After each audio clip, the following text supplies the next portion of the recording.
Assalamualaikum warahmatullahi wabarakatuh. Perkenalkan, saya Alfiana Cahyanti dari jurusan Matematika Universitas Negeri Padang. Dan video presentasi saya kali ini bertujuan untuk memenuhi ujian tengah semester pada mata kuliah pemodelan matematika. Baik, di sini saya akan menjelaskan tentang pemodelan penyebaran polio dengan peran vaksinasi.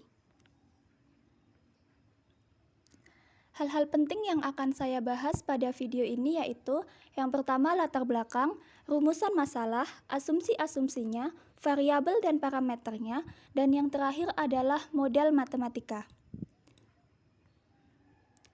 Yang pertama adalah latar belakang.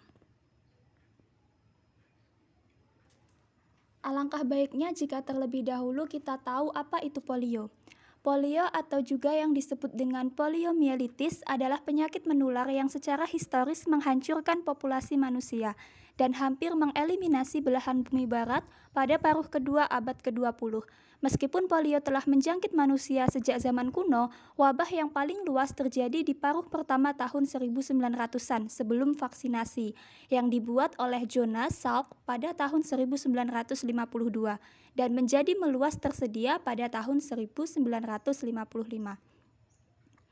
Selain itu, poliomielitis atau polio adalah penyakit yang sangat menular yang disebabkan oleh poliovirus. Deskripsi selanjutnya mengenai poliovirus yaitu poliovirus menyerang berbagai kalangan usia, baik anak-anak, remaja, dewasa, ataupun lansia. Namun, 50% dari semua kasus polio yang ada, polio ini menyerang anak di bawah 3 tahun. Nah, poliovirus ini dapat menyebar melalui kontak langsung dengan orang-orang yang sudah terinfeksi. Kemudian, bagaimana virus polio ini masuk ke dalam tubuh? Virus polio ini akan masuk ke dalam tubuh melalui mulut dan kemudian akan berkembang biak di usus. Dan masa inkubasi polio ini bisa mencapai 4 hari sampai 35 hari. Nah, selain itu teman-teman yang paling penting nih, bahwa bagian tubuh yang diserang poliovirus adalah sistem saraf dan dapat menyebabkan kelumpuhan total dalam hitungan jam. Jadi, efek dari polio ini sangat berbahaya ya teman-teman. Baik, yang selanjutnya yaitu gejala-gejala poliovirus. Nah, penyakit polio ini memiliki beberapa gejala umum, di antaranya seperti demam yang disertai sakit kepala, leher kaku dan nyeri di tungkai, kelelahan dan juga muntah. Jadi apabila beberapa gejala ini dirasakan oleh seseorang dengan waktu yang bersamaan, maka jangan disepelekan. Bisa jadi orang tersebut terkena virus polio yang nantinya akan mengakibatkan kelumpuhan secara total. Selanjutnya yaitu hal-hal yang dapat mencegah poliovirus. Jadi ya teman-teman, polio ini tidak ada obatnya atau tidak dapat disembuhkan, tetapi dapat dicegah melalui beberapa hal. Yang pertama, polio hanya dapat dicegah melalui imunisasi atau vaksinasi. Jadi tujuan dari imunisasi ini adalah untuk memperkebal daya tahan tubuh manusia agar tidak terkena polio. Yang kedua, diberikan vaksin polio berkali-kali untuk melindungi anak seumur hidup dari poliovirus. Yang ketiga, tidak berkontak langsung dengan orang-orang yang telah terinfeksi poliovirus. Sebelum lanjut ke pembahasan berikutnya, alangkah baiknya jika kita tahu dulu nih, apa itu imunisasi dan vaksinasi polio. Jadi, imunisasi atau vaksinasi ini merupakan proses pemberian vaksin guna untuk membentuk kekebalan tubuh. Dan vaksin polio pertama kali diperkenalkan pada tahun 1950 dan pada awal tahun 1960. Imunisasi polio ini dilakukan dengan dua cara, yaitu dengan memberikan suntikan atau IPV dan dengan cara meneteskan atau OPV. Pembahasan kita yang kedua yaitu tentang rumusan masalah. Rumusan masalahnya yaitu yang pertama, apa dampak vaksinasi populasi yang rentan dan terpapar poliovirus?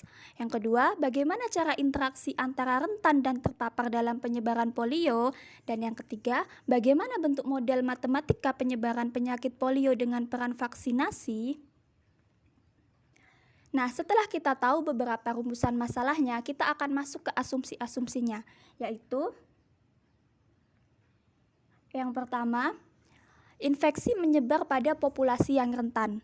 Jadi maksudnya, peneliti ini berasumsi bahwa infeksi virus polio ini akan lebih mudah menyebar kepada orang-orang yang rentan terkena virus polio. Yang kedua, penyakit seperti polio sangat menular selama masa inkubasi. Yang ketiga, penyebaran penyakit menular tidak hanya bergantung pada interaksi penduduk, tetapi juga pada kekebalan individu. Yang keempat, tidak ada obat untuk penyakit polio, namun dapat dicegah dengan vaksinasi. Selanjutnya yang kelima yaitu sebagian kecil dari individu dalam kelas rentan divaksinasi segera sesaat lahir dan menjadi permanen kebal. Yang keenam, jika vaksin diberikan selama masa inkubasi maka dapat menghasilkan efek yang berbahaya. Selanjutnya, vaksin polio IPV atau vaksin yang disuntikkan dapat memicu kelumpuhan pada pasien yang sudah dalam masa inkubasi. Yang kedelapan, vaksinasi terbukti efisien dalam mengendalikan penyakit menular. Dan yang terakhir yaitu populasi manusia dianggap bervariasi ukurannya. Kenapa demikian? Karena jumlah derajat kematian akibat penyakit cukup banyak. Yang selanjutnya yaitu tentang variabel dan parameter. Untuk variabelnya, yaitu S menyatakan banyaknya individu yang rentan terhadap infeksi poliovirus. E, banyaknya individu yang telah terpapar namun belum menunjukkan gejala karena virus mengalami masa inkubasi atau bisa disebut juga dengan populasi laten.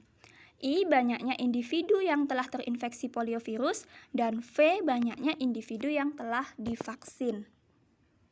Untuk parameternya sendiri yaitu A merupakan tingkat imigrasi konstan dari populasi manusia, R pengurangan dalam penularan infeksi menurut golongan, V kecil proporsi anggota baru di kelas rentan yang pindah ke kelas vaksinasi, beta merupakan probabilitas persatuan waktu penularan infeksi karena populasi infektif, B tingkat perpindahan populasi yang terpapar ke kelas infektif, Mu dan alfa adalah tingkat kematian akibat alam dan penyakit pada populasi manusia.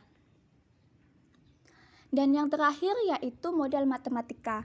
Jadi dari variabel-variabelnya, parameter-parameternya yang telah diketahui dan juga beberapa pembahasan kita tadi mengenai polio ataupun vaksinasinya dapat dibentuk menjadi sebuah model matematika sebagai berikut. Untuk setiap turunan S terhadap waktu yaitu sama dengan A dikurang beta kali SI dikurang R beta SE dikurang mu ditambah V dikali S. Dan untuk setiap turunan E terhadap waktu yaitu beta SI ditambah R beta SE dikurang B ditambah mu ditambah V1 dikali E. Dan untuk setiap turunan I terhadap waktu yaitu sama dengan B ditambah V1 dikali E dikurang mu ditambah alfa dikali I. Untuk setiap turunan V terhadap waktu yaitu sama dengan V S V kecil dikurang mu dikali V.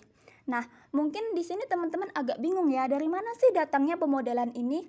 Maka dari itu saya akan mencoba menjelaskan diagram alirnya terlebih dahulu agar kita mudah untuk memahami dari mana datangnya model-model matematika ini.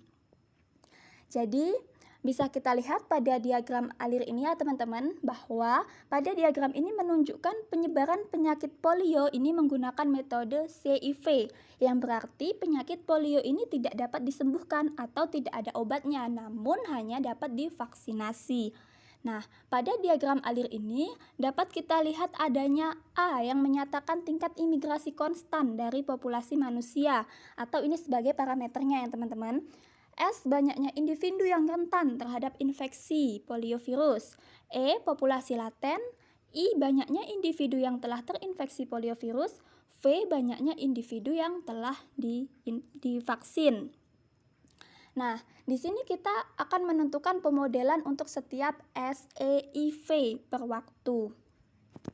Yang pertama, Untuk setiap turunan S terhadap waktu, terlebih dahulu kita lihat A sebagai tingkat populasi manusia, yang panahnya ini menuju ke S ya, dengan S adalah individu yang rentan terhadap infeksi. Jadi dari sini kita tahu bahwa populasi manusia yang awalnya baik-baik saja, itu dapat rentan terkena infeksi. Dan dari orang-orang yang rentan terkena infeksi ini nanti dapat terbagi lagi. Ada yang akan mengalami kematian akibat alam, ada yang akan masuk ke populasi orang-orang yang divaksinasi. Selain itu, ada juga beberapa yang dari mereka akan mengalami laten atau telah terjangkit virus polio namun belum menunjukkan gejalanya. Nah, dalam menunjukkan ke populasi laten ini, orang-orang yang rentan terkena virus akan menuju ke laten dalam dua kelompok. Ada yang penularan infeksinya karena populasi infektif atau yang disimbolkan dengan beta SI, beta sebagai parameter dan SI-nya sebagai variabel. Lalu yang kedua yaitu adanya pengurangan dalam penularan infeksi menurut golongan yang penularan infeksinya ini karena populasi infektif yang disimbolkan dengan R beta SE. R dan beta sebagai parameter dan SE sebagai variabel. Mengapa panah yang di atas ini menggunakan SI dan yang di bawah ini SE? Jadi maksudnya untuk SI ini untuk populasi yang mudah terpapar dan ketika menuju ke laten mereka akan menunjukkan gejala-gejalanya bahwa mereka terinfeksi virus. Sedangkan untuk SE mereka belum menunjukkan gejala-gejala terinfeksi virus. Sehingga dari sini kita dapat memperoleh bahwa pemodelannya yang pertama nih ya teman-teman, yaitu untuk setiap turunan S terhadap waktu sama dengan A dikurang beta SI dikurang R beta SE dikurang mu ditambah V dikali S. Oh ya teman-teman, sebelum kita lanjut, di sini kita perlu ketahui dulu ya bahwa setiap S, E, I, dan V semua akan mengalami kematian akibat alam. Bahkan yang telah divaksin pun pasti juga akan mengalami kematian akibat alam. Oke, yang selanjutnya yaitu untuk setiap turunan E terhadap waktu. Seperti yang kita tahu bahwa E ini merupakan banyaknya individu yang telah terpapar namun belum menunjukkan gejala karena virus mengalami masa inkubasi. Nah, E ini akan dipengaruhi oleh S. Karena apa? Karena tadi S atau banyaknya populasi yang rentan sebagian akan menjadi bagian dari populasi laten. Kemudian E sebagian akan masuk ke I atau banyaknya individu yang terinfeksi dengan dua kelompok, yaitu yang pertama BE yang merupakan tingkat perpindahan populasi laten yang sudah terpapar ke populasi infektif, dan yang kedua yaitu V1E atau di mana tingkat individu laten yang telah terpapar ini divaksinasi. Namun mengapa di sini panahnya tidak mengarah ke V sedangkan V adalah populasi orang-orang yang divaksinasi? Kita ingat lagi di pembahasan awal bahwa populasi laten atau yang sudah terinfeksi virus ini tidak ada obatnya. Dan kalaupun divaksinasi itu akan berbahaya, tidak menjamin kesembuhan. Sehingga V1E ini masuk ke populasi infektif. Nah, dari sini dapat kita modelkan. Yaitu untuk setiap turunan E terhadap waktu sama dengan beta SI ditambah R beta SE dikurang B ditambah mu ditambah V1 dikali E. Untuk yang selanjutnya yaitu turunan I terhadap waktu atau banyaknya individu yang telah terinfeksi per waktu. Dari diagram alir ini dapat kita lihat bahwa I memiliki beberapa komponen ya, yaitu adanya BE dan V1E yang telah menjadi bagian dari I. Namun ada juga yang nantinya dalam I ini akan mengalami kematian akibat alam. Selain itu juga sebagian I merupakan penyakit pada populasi manusia, sehingga dapat kita modelkan, yaitu sebagai berikut. Untuk turunan I terhadap waktu sama dengan B ditambah V1E dikurang mu ditambah alfa kali E. Nah, untuk yang terakhir nih teman-teman, yaitu untuk setiap turunan V terhadap waktu. Seperti yang kita tahu bahwa V merupakan banyaknya individu yang telah divaksin. Dalam diagram alir ini kita hanya melihat satu panah yang menuju ke V dan panah keluar dari V itu sendiri, di mana panah yang masuk ini yang disimbolkan dengan VS merupakan orang-orang yang rentan terhadap virus namun mereka diberi vaksin. sehingga mereka kebal terhadap virus. Dan panah yang keluar dari V ini merupakan kematian akibat alam, sehingga dapat kita modelkan yaitu sebagai berikut. Untuk setiap turunan V terhadap waktu sama dengan V kecil s dikurang mu V. Baik teman-teman, itu tadi presentasi dari saya. Semoga bermanfaat. Terima kasih. See you next time. Waalaikumsalam warahmatullahi wabarakatuh.